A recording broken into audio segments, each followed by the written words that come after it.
Le texte expositif est un texte qui présente des informations sur un sujet précis. Le discours informatif ou explicatif utilisé vise à donner une information nouvelle, à faire comprendre le sens d'un mot, les mécanismes d'un phénomène, le fonctionnement d'un appareil, etc. Le texte informatif transmet des données organisées, hiérarchisées. Cette visée informative se double souvent d'un objectif d'ordre explicatif. Le texte a pour intention de faire comprendre un phénomène. Le texte explicatif sert à présenter les causes et les conséquences d'un phénomène, d'un événement ou d'une affirmation dans le but d'en faciliter la compréhension. L'explication est très objective et s'appuie sur des faits et sur des recherches scientifiques. Les organisateurs textuels sont des mots ou des groupes de mots qui organisent les différentes parties d'un texte et l'information qu'il contient. Ils facilitent la compréhension du texte et permettent d'extraire sa structure logique. L'article de vulgarisation scientifique est un genre de texte explicatif qui vise à expliquer un phénomène scientifique, une découverte, un fait ou une recherche de façon à le faire comprendre à un public non expert. Texte exhortatif, une partie expositive contenant un constat négatif ou insatisfaisant, on attire l'attention du lecteur et on éveille sa conscience sur une situation problématique. La situation négative. Une partie argumentative, on donne les arguments qui justifient la nécessité d'un changement. Le texte argumentatif est un type de texte dans lequel l'auteur défend un point de vue sur une question ou une polémique à caractère philosophique, politique, scientifique ou social. L'objectif principal du texte argumentatif est de soutenir la thèse formulée par l'auteur à travers l'exposition cohérente et logique de justifications ou de raisons, qui vise à persuader ou convaincre le lecteur d'un point de vue prédéterminé. Dans un texte argumentatif, on identifie. Le thème, c'est le sujet abordé par le texte. La thèse, c'est le point de vue de l'auteur sur le sujet, son opinion. Le raisonnement, c'est l'enchaînement logique des idées.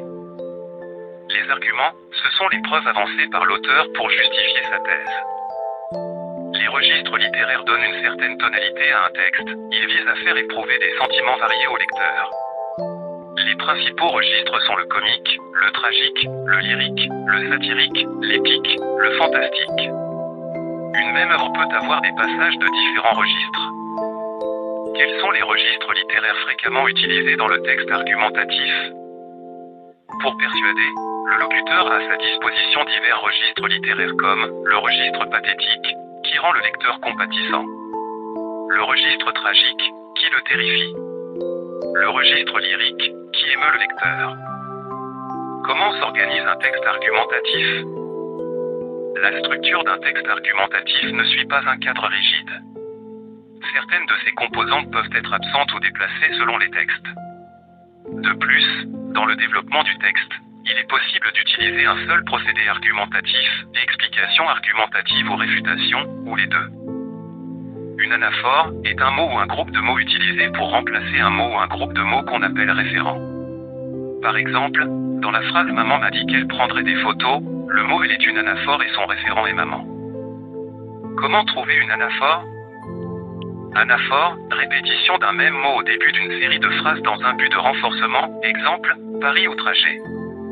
Paris brisé. En tant que pronom représentant, il consiste le plus souvent en une anaphore. Type d'anaphore. L'anaphore fidèle lexico-grammatical. L'élément anaphorique est identique à l'antécédent sur le plan lexico-syntaxique avec un simple changement de déterminant entre les deux occurrences. A. Anaphore nominal fidèle. Exemple. Fox, un enfant est venu. Cet enfant est venu. B. L'anaphore pronominal complète le pronom reprend la visée référentielle de son groupe nominal. Exemple. Cet enfant qui parle. Celui, celle qui parle. Le père mourut avec lui disparut le secret. La mort du père, tout le monde en parle.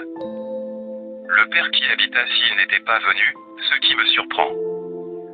C'est l'anaphore pronominal partiel. Le pronom réduit ou modifie la visée référentielle du CN antécédent. Exemple, Gine de l'eau sur le front, ça coule de partout.